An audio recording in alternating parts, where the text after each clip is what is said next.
20º dia do desafio. Capítulo 20 de Provérbios. O vinho é um zombador, a bebida forte é colérica, e quem quer que seja enganado desse modo não é sábio. O temor do rei é como o rugido de um leão. Quem quer que o provoque a raiva peca contra sua própria alma. E por quê? Porque o rei é uma figura de autoridade. Isso aqui não simboliza só governantes, tá? Mas também toda figura de autoridade sobre tua vida. Toda aquela pessoa que é estabelecida na sua vida como autoridade.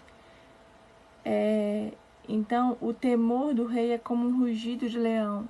O que é um rugido de um leão? Forte, né? Imponente. Quem quer que o provoque a raiva peca contra a sua própria alma. Por quê? Porque quando você desrespeita e desonra uma autoridade estabelecida e delegada por Deus sobre a sua vida, e aí entra pais, entra pastores, líderes da igreja, entra Deus, que é a primeira autoridade de todas, a originária, chefes, governantes, não sei se eu já falei, mas ou seja, essas figuras de autoridade estabelecidas sobre sua vida, eles são fortes e imponentes, não porque eles são quem são, mas pela unção e autoridade que foi delegada a eles. Então, se você vai contra eles, se você desrespeita e desonra, você traz para sua alma uma semente de rebeldia, que é a principal semente de Lúcifer. Ou seja, ele foi rebelde, ele se rebelou contra o Pai, se rebelou contra a autoridade. Então, quando você comete isso, quando você provoca uma autoridade estabelecida sobre sua vida, provoca a raiva, você pega contra a sua própria alma por causa da semente de rebeldia que é estabelecida na sua alma, que é plantada, né? É uma honra para um homem cessar os conflitos, mas todo tolo é intrometido. É uma honra para um homem cessar os conflitos, mas todo tolo é intrometido. O preguiçoso não lavrará por causa do frio, ou seja, sempre vai arrumar uma desculpa para não fazer o que precisa ser feito. Portanto, ele mendigará na colheita e nada terá. Porque, a gente já falou em outros vídeos, a preguiça fere o princípio do serviço, que foi estabelecido no Gênesis. E confirmado por Jesus quando ele disse que quem quiser ser o maior, que primeiro sirva. Como as águas profundas é o conselho no coração do homem, mas o homem de entendimento atrará para fora. Ou seja, eu posso até entender, eu posso até ter um conselho aqui, mas se eu tiver entendimento, eu vou saber expor isso para as outras pessoas. A maioria dos homens proclamará a todos sua própria bondade, mas o homem fiel, quem pode encontrar? E aqui está falando também, né, o que é sua própria bondade, seus próprios resultados, né, a vaidade, né, você quer se promover, se autopromover, se autoelogiar, você é o foco, você é o centro, mas o homem fiel, quem pode encontrar? E também com relação à bondade, a gente também traz a questão da intenção, né? Que aí a gente volta ao que a gente falou sobre boas obras. Não é que porque nós somos cristãos ou cremos em Cristo, não vamos fazer boas obras porque boas obras não vai levar para o céu. Sim, as boas obras não te levarão ao céu. Mas ela é uma manifestação do cristianismo. Ela é uma manifestação também do evangelho. E Jesus fala isso também, né? Jesus foi uma das pessoas que mais ajudou os mais necessitados. Então, e todos aqueles que vinham até ele. Então, quando fala de todos proclamar sua própria bondade, tá falando também daquelas pessoas que praticam o bem só para se autopromover. Então, pratica o bem para mostrar para a família, pratica o bem para mostrar para os outros como é bom, pratica o bem sempre com uma segunda intenção. Não simplesmente por fazer o bem, não com genuinidade, com bondade de coração, mas sim por um interesse escondido, um interesse pessoal. O homem justo anda na sua integridade, seus filhos são abençoados após ele. Há uma promessa para o homem justo, e a gente já falou o que é ser justo. Justo é todo aquele que cumpre o que Deus diz, cumpre o que Cristo ensina, vive o que Cristo ensina. Não só fala, né, mas vive. Um rei que se assenta no trono do juízo dissipa todo o mal com seus olhos. Quem poderá dizer, purifiquei o meu coração, eu sou puro de meu pecado? E isso aqui está trazendo a consciência sobre o quão nós somos miseráveis nesse sentido. Ou seja, a gente não, sem o Espírito Santo, a gente não tem a capacidade de purificar o nosso coração sem Jesus e sem o Espírito Santo. E eu não tenho como dizer que sou puro de meu pecado sem Cristo, porque Ele que me redime, Ele que me purifica. Pesos diferentes e medidas diferentes, ambos são igualmente abominação ao Senhor. Já viu aquelas pessoas que é 2 pesos e 2 medidas? Isso é desequilíbrio, né? Então, o desequilíbrio não é justiça, porque a justiça divina é equilíbrio. Por isso que Deus fala que vai chover sobre justos e injustos. Então, ou seja, Deus olha para o coração, Deus olha para o que você semeia, Deus olha para o que você faz, Deus olha para tudo, que a intenção do seu coração. Então, muitas vezes você está fazendo algo que para muitos é errado, para muitos é abominação, mas é o que Deus plantou no teu coração. E o que eu quero dizer para você é: não pare. Pode pessoa se levantar contra você, mas se o que você está fazendo é justiça de Deus, ou seja, é aquilo que Deus plantou no teu coração, é aquilo que é equilíbrio, é aquilo que traz vida, é aquilo que é de Deus, verdadeiramente, e a sua motivação é alinhada com a vontade de Deus, não pare. Pesos diferentes e medidas diferentes são igualmente abominação ao Senhor. Até uma criança é conhecida pelos seus feitos, se a sua obra for pura e se está certa. O ouvido que ouve e o olho que vê, o Senhor os fez a ambos. Isso aqui está falando sobre gratidão, né? Sobre você ser grato pelo que você tem, pela sua vida, pelo seu olho, pelo seu ouvido, e entender que tudo vem dele. Não ames o sono, para que não venhas à pobreza, até os teus olhos. Abre os teus olhos e te satisfará com o pão. Não ames o sono, não ames a... Olha só, vamos lá. Não ames o sono. Sono muitas vezes vem de preguiça, né, de dormir demais. Sim, também tá nesse sentido. Mas, então não ames o sono, abra seus olhos. Ou seja, não ame o sono, se posicione, vá para a ação. Mas, também tem um segredinho aqui. O que ocorre quando você está com sono, quando você está dormindo? O seu olho está fechado? Então, ou seja, não ames o sono, ou seja, não ame a ignorância, não ame o ficar com o olho fechado, fingir que as coisas não estão acontecendo, fingir que você não tem um defeito que precisa ser trabalhado, fingindo que você não tem algo que precisa ser edificado, fingindo que não tem um muro a ser reconstruído. Então, ou seja, não seja cego, não fique com os olhos fechados diante das verdades acerca de si que precisam ser trabalhadas. Mas, para que não venha a pobreza. Pobreza é improdutividade. Quanto mais lixo você tem dentro de você, quanto mais distorcida é a sua autoimagem, quanto mais você não encara a verdade acerca de si, mantenha os seus olhos fechados, você se torna improdutivo, porque tudo que você desconhece a seu respeito, isso alimenta um vício, uma trava mental, onde você se mantém num ritmo de procrastinação, de autossabotagem, de improdutividade, de preguiça, de indisciplina. Ou seja, você, ao cegar, ao fechar os seus olhos, ou ao ter preguiça de estudar acerca de si mesmo, de mergulhar dentro de si mesmo, você está trazendo para sua vida a pobreza, a improdutividade. Então, tudo que você começa, você não termina. Então, tudo que você não, alguém. Tudo que alguém começa, não termina. E isso traz a pobreza, que é a improdutividade. Abre os teus olhos. Decida olhar para si. Decida se conhecer. Decida ir mais fundo. E te satisfará com o pão, o alimento. Ou seja, comece a agir, abra seus olhos, encare as verdades e decida transformar. E você terá pão, terá alimento, terá força, terá vigor, terá mantimento para o cumprimento do seu chamado. Nada vale, diz o comprador, mas quando ele vai pelo caminho, então ele se gaba. Há ouro e abundância de rubis, mas os lábios do conhecimento são joia preciosa. Tem um versículo que fala assim: não lance pérolas aos porcos. E eu tive uma experiência dolorosa recentemente.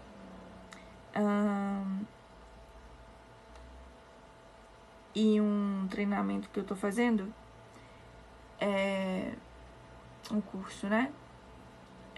Eu queria complementar, acrescentar no que o professor estava falando, no sentido de trazer para a turma algumas coisas que Deus tinha colocado no meu coração, algumas coisas que eram revelações, né, para edificação de todos, né?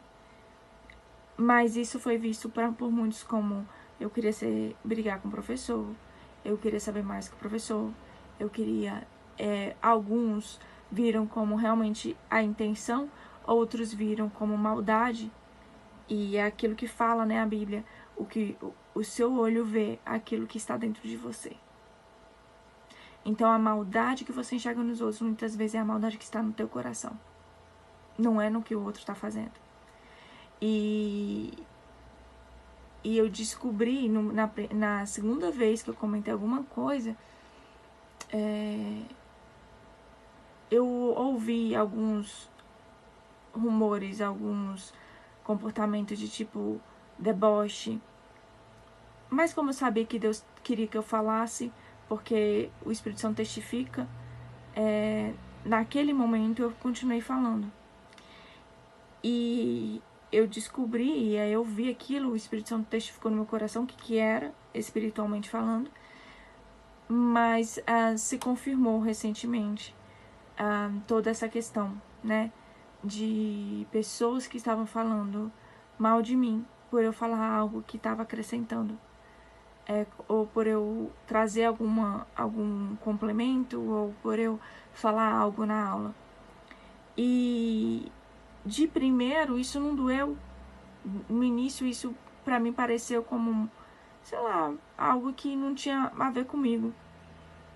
Mas ontem, Deus me deu um discernimento que é sobre isso, né? É sobre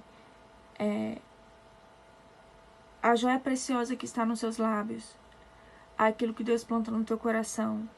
Nem sempre é para ser falado em todo e qualquer lugar e nem para toda e qualquer pessoa. Porque muitos às vezes não estão prontos para aquela informação. Ou podem te ver com outros olhos.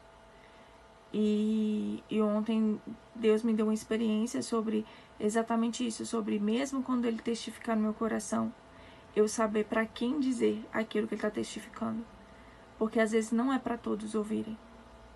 E na hora de compartilhar, na ânsia de querer acrescentar, de querer mostrar algo que poderia somar, né, no conhecimento de todos, foi visto por muitos como algo ruim, quando era para gerar vida, no final gerou morte. Então, as joias preciosas do conhecimento que Deus te dá, às vezes é para ser guardada. Porque no muito manifestar, pode ser que aquilo vire-se contra você. Então tenha discernimento e sabedoria. Eu, infelizmente, neste momento, eu não tive, mas a lição foi aprendida. O que importa é isso, crescer e aprender sempre. Toma a sua vestimenta, que é garantia para um estranho, e toma o penhor dele por uma mulher estranha.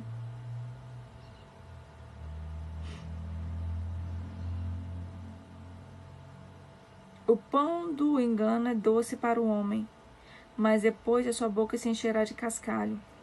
O pão do engano, pão fala de alimento, né? É doce para o homem, ou seja, tudo aquilo que alimenta a sua carne, parece doce no momento. Seja a inveja, a fofoca, a mentira, a ganância, a avareza. Tudo, tudo. Tudo que alimenta a sua carne pode ser doce no momento em que você está fazendo a vingança. A vingança é uma coisa também. Mas depois a sua boca se encherá de cascalho. A sua boca se encherá de cascalho, ou seja, aquilo vai se tornar doloroso. Por quê? Porque todo o alimento que você coloca, tudo aquilo que sua boca se alimenta, tudo aquilo que é lixo que você alimenta dentro de você, isso vira um câncer, isso vira uma grande doença, isso vira um problema para você mesmo. Deus edifica, sempre fala no sentido da gente olhar para a gente, não é para olhar para o outro. Todo propósito é estabelecido pelo conselho, e com bons conselhos se faz a guerra. Aquele que vai por aí como um mexeriqueiro revela segredos, portanto, não te intrometas com o que lisonjeia com seus lábios. Tem outro versículo que fala que aquele que elogia seu irmão está buscando a queda dele, o mal. Porque quem lisonjeia com os lábios nem sempre está do seu lado. Quem lisonjeia com os lábios nem sempre é verdadeiro. Muitas vezes está ali falando aquilo só para te bajular, porque tem algum interesse. Então, a lisonja nem sempre é demonstração de afeto, de sinceridade. Muitas vezes é só um lábio enganoso querendo te levar para o caminho da vaidade, querendo inflar o seu ego, querendo alimentar o seu orgulho. E isso é abominável, porque você está aceitando uma lisonja. E entenda, lisonja é diferente de validação, de reconhecimento. E como você sabe pelos frutos, uma pessoa que fala que quer o seu bem, mas as ações dela é diferente disso. É uma pessoa que, quando lhe convém, está do seu lado, mas quando não convém mais, se afasta. É só lisonja, porque ela não está se importando com você. Ela não está preocupada com você. Ela está preocupada com o que ela quer ganhar através daquela lisonja. Então, a lisonja, ela está ligada a egoísmo. Ou seja, eu elogio aquela pessoa, eu estou do lado daquela pessoa, eu valido aquela pessoa, eu elogio aquela pessoa enquanto me convém. Quando não me convém mais, eu simplesmente me retiro e me coloco contra ela. Olha só. Aquele que vai por aí como mexeriqueiro revela segredos. Portanto, não te intrometas com que lisonjeia com os seus lábios. Olha isso. Por que está ligado a lisonja com o mexeriqueiro? Porque geralmente uma pessoa fofoqueira, uma pessoa mexeriqueira, ela vai chegar perto de você, vai te elogiar para arrancar de você o que você tem e depois vai pegar o seu segredo e vai espalhar. Então, abra seus olhos, fiquem atentos às pessoas que estão ao seu redor, dizendo ser seus amigos, dizendo ser pessoas que estão do seu lado, mas o intuito dela é só conhecer um pouco mais de você para depois te difamar, para depois se colocar contra você e te desonrar.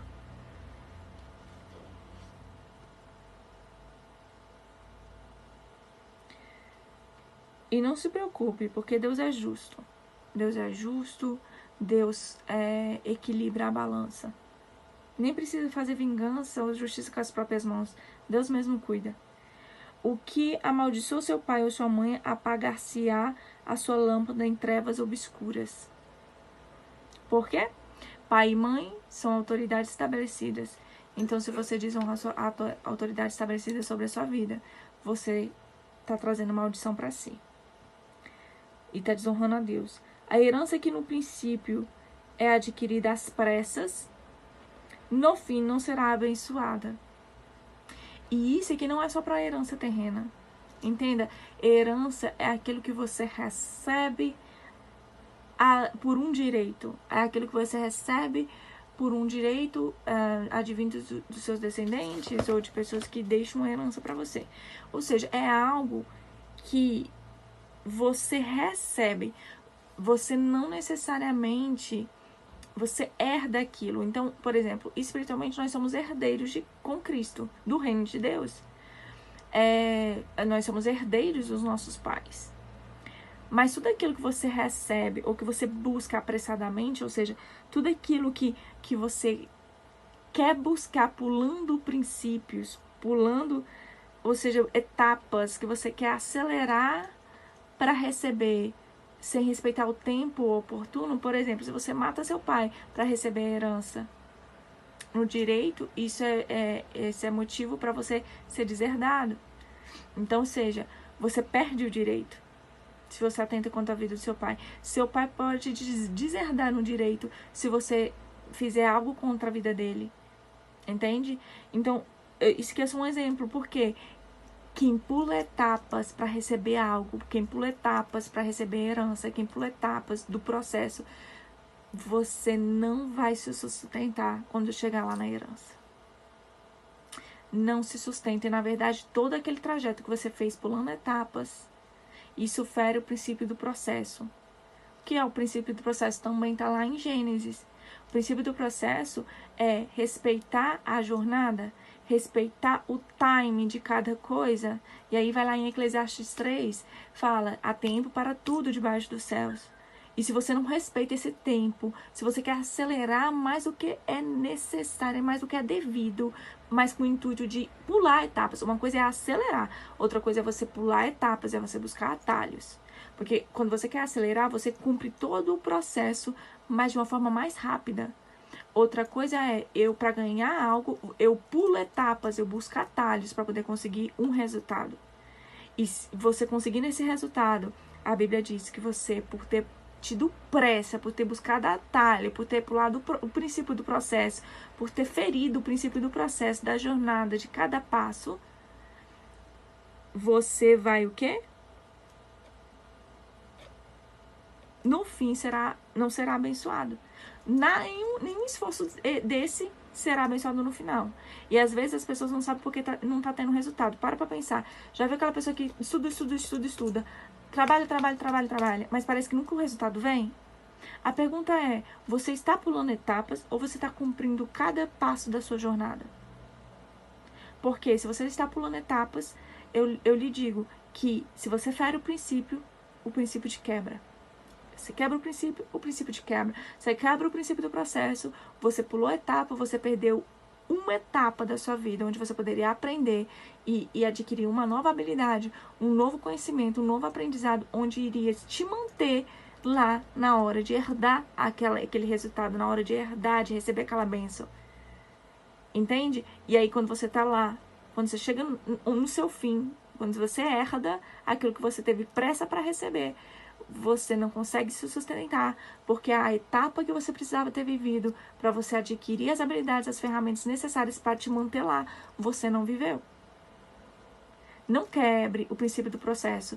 E olhe para a natureza. A natureza nos ensina, tudo tem um processo. Cada flor tem seu time, cada animal tem seu tempo de girar, cada coisa tem uma finalidade.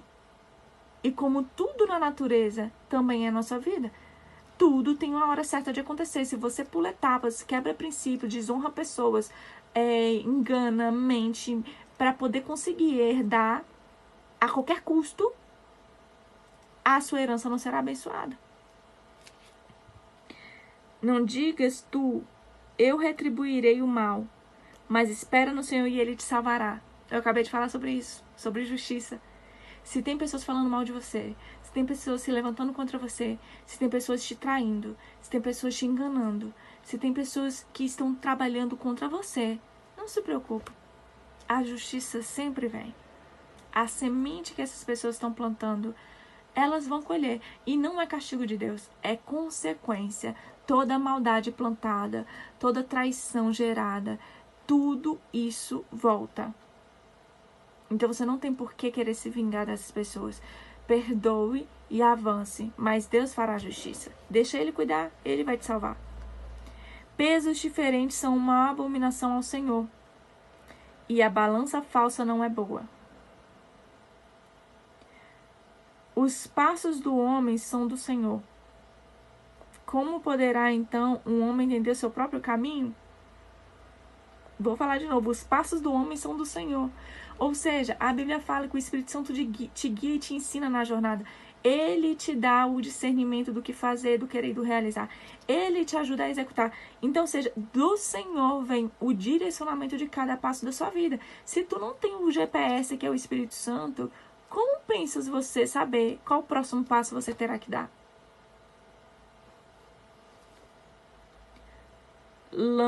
Laço é para o homem devorar aquilo que é santo, e só refletir depois de feitos os votos. Vou ler de novo. Laço é para o homem devorar aquilo que é santo, e só refletir depois de feito os votos. Isso aqui não só está falando sobre você não cumprir com as coisas que você se aliança a Deus. Ó, fiz um jejum, fiz um voto, fiz um propósito. Devorar aquilo que é santo. O que é santo? É tudo aquilo que Cristo nos ensina. É tudo aquilo que nos leva a sermos aperfeiçoados mais em Cristo. Então, laço é para o homem devorar aquilo que é santo, ou seja, descumprir aquilo que é santo, ou seja, não praticar aquilo que é santo, ignorar aquilo que é santo. Se você parar para observar, devorar vem de algo, se for na natureza, de matar. Então, o leão devora um animal, sabe? Vem de você ser violento, arrancar com força, de você matar aquilo, de você... Ou seja, tudo aquilo que você mata espiritualmente, tudo aquilo que é santo e você ignora, tudo aquilo que é uma semente divina e você engole, você mata, você devora, você está trazendo para sua alma um laço. O que é um laço? Uma brecha espiritual. E só refletir depois de feitos os votos. Ou seja, eu me alianço àquele comportamento. Mas só depois eu vejo. Só depois eu penso. Ou seja, eu cometo a iniquidade. Só depois eu paro para pensar. Um rei sábio e o maior voto que a gente fez. Olha isso. O maior voto que a gente fez foi o quê? De aceitar Jesus como nosso Senhor e Salvador. Quando fala Senhor e Salvador, está falando do governo da graça e do governo do Espírito, né? Que é o governo a graça governamental é a graça do perdão. A graça do perdão é Jesus, a graça governamental é o senhorio de Jesus, que é exercido pelo Espírito Santo. Ou seja, quando eu aceito o senhorio de Jesus, eu permito que o Espírito Santo guie a minha vida. Então, aqui, ou seja, esse é o maior voto. Quando eu descumpro, devoro o que é santo, quebro o princípio, vou contra aquilo que Deus ensina. Eu estou abrindo uma brecha na minha alma, um laço para minha alma. E só depois eu paro para lembrar do voto que eu fiz, da aliança que eu fiz com Cristo. Um rei sábio espalha os perversos e traz sobre eles a roda. O espírito do homem é a luz do Senhor. O espírito do homem é a luz do Senhor, que esquadrinha todo o interior até o mais íntimo do ventre. A Bíblia diz que o Espírito de Deus testifica no nosso espírito. Presta atenção nisso. O Espírito de Deus testifica no nosso espírito. Então, nosso espírito, quando está alinhado com o Espírito Santo, nosso espírito, nesse sentido, alinhado com o Espírito Santo, é luz do Senhor. Ou seja, é onde a luz do Espírito Santo entra. Não é na mente. Desculpa, mas não é na mente. Mente, emoção e vontade vem da alma. Mas o Espírito é a luz do Senhor. Quando o Espírito de Deus se liga no meu espírito, quando eu aceito Jesus e uma vez eu me alianço com o Espírito Santo, eu aceito o senhorio de Jesus na prática, não só de palavras. Eu aceito que o Espírito Santo governe minha vida. Eu aceito que Ele direcione os meus passos. Nesse momento, o meu espírito se torna a luz do Senhor, porque o Espírito Santo pode penetrar no meu espírito, trazendo luz a tudo aquilo que é trevas na minha alma, na minha mente, na minha vontade, na minha emoção. O espírito do homem é a luz do Senhor. Você só consegue aperfeiçoar, arrancar as trevas que estão na sua alma, na sua mente, emoção e vontade, a partir do discernimento e da revelação do Espírito Santo. Você pode ter a consciência, vem do Espírito. A consciência vem do Espírito. A consciência, nosso espírito é tripartido também. Vamos lá? Nossa alma, mente, vontade e emoção. Nosso espírito é consciência, intuição e comunhão. A consciência se conecta no espírito, se conecta com a mente na alma. Ou seja, até para eu ter consciência de algo, eu preciso de uma revelação espiritual. Eu preciso de uma revelação do Espírito Santo. Até para eu compreender aquilo acerca de mim, eu preciso da revelação do Espírito Santo. Por isso, o espírito do homem é a luz do homem, porque se seu espírito estiver travado, o Espírito Santo não consegue passar. Mas a sua alma, a sua mente, a vontade e a emoção trava a conexão do seu espírito com o Espírito Santo. Forte isso, né?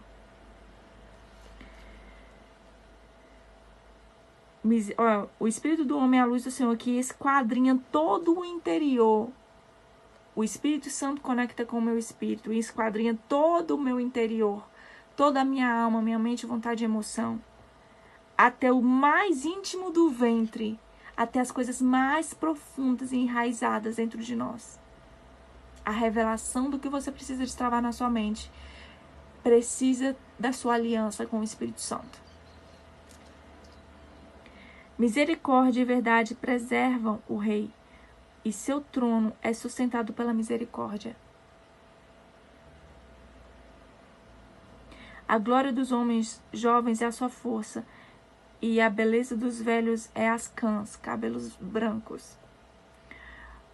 O azulado de uma ferida purifica todo o mal, como também as pancadas que penetram até o mais íntimos do ventre. Azulado. Em outras traduções, eu não tô com outra Bíblia aqui perto, tinha uma tradução diferente. Mas em outras traduções fala que a ferida purifica o mal. Ele não tem essa parte azulada. O que acontece? A ferida purifica o mal. Como assim, Dani? Quem é que já viu gente que só na dor vai buscar a Deus? Muitas vezes você está vivendo a mesma guerra, a mesma batalha, porque você ainda não aprendeu a buscar Deus independente da sua dor. Então, é só na ferida, quando tudo lhe dá mal, que você consegue purificar o mal que está em você, porque você se aliança a Deus. E enquanto você só conseguir buscar a Deus, se tiver algo ruim, a ferida permanecerá na sua vida. Mas se você aprimorar o seu relacionamento com a Trindade e você buscar a Deus, independente do momento bom ou ruim que está na sua vida, Deus vai curar a sua ferida. Porque Ele não precisará mais da dor para te gerar a necessidade de buscá-lo. Porque a nossa ferida mostra o quão falho nós somos. A nossa dor, a nossa ferida mostra quão impotentes muitas vezes nós somos em determinadas situações. E se aquela dor é a única coisa que te leva para Deus, Deus vai mantê-la aberta. Por maldade? Não. Mas é porque é o único lugar que Ele consegue te encontrar. Então é por amor, não é por vingança, não é por castigo. É porque Ele sabe que aquela ferida vai te trazer para perto dEle. Como também as pancadas que penetram até o mais íntimo do ventre. Ou seja, tudo que me causa dor tem um propósito bom. Tudo que me causa dor tem um propósito de me aproximar de Deus, tem um propósito de me ensinar algo, tem um propósito de aprimorar meu espírito, de aperfeiçoar minha alma, de destravar minha mente, de limpar minhas emoções e alinhar minhas vontades à vontade do Pai. Olhe para as dores que você tem na sua vida hoje e pare e pense o que precisa ser curado, mas mais que isso, o quanto você só busca Deus por causa dessa dor. E decida hoje se aliançar com Ele independente do bom ou ruim que você vive. E você vai ver que a sua ferida será curada. Porque a vida vai entrar na sua vida. A vida de Jesus vai entrar na sua vida. E aí Ele vai restaurar todas essas coisas. O seu espírito vai estar alinhado com o Espírito de Deus. Ele vai penetrar todo o seu interior. E vai poder curar tudo que está lá dentro. Mas enquanto a sua ferida e seu relacionamento com Deus é superficial. E é só em momentos de dor que você busca Ele. Não tem como O seu espírito não está alinhado com o Espírito Santo, então não tem como Deus te ajudar profundamente sem a tua autorização. A sua autorização é o que permanece e que prevalece e que permite que o Espírito Santo entre e transforme todas as coisas. Mas se você nunca der essa autorização, ele vai te amar, vai te ensinar enquanto você estiver buscando ele, vai te ajudar naqueles pequenos momentos em que você busca ele na dor. Mas ele vai tentar ali, entrar no teu coração e aperfeiçoar tudo o que precisa. Decida hoje ter um relacionamento profundo com Deus, para que verdadeiramente você consiga descobrir tudo o que precisa ser curado em você, fechar todas as brechas e ter uma potencialidade na sua vida, terrena e espiritual, ok?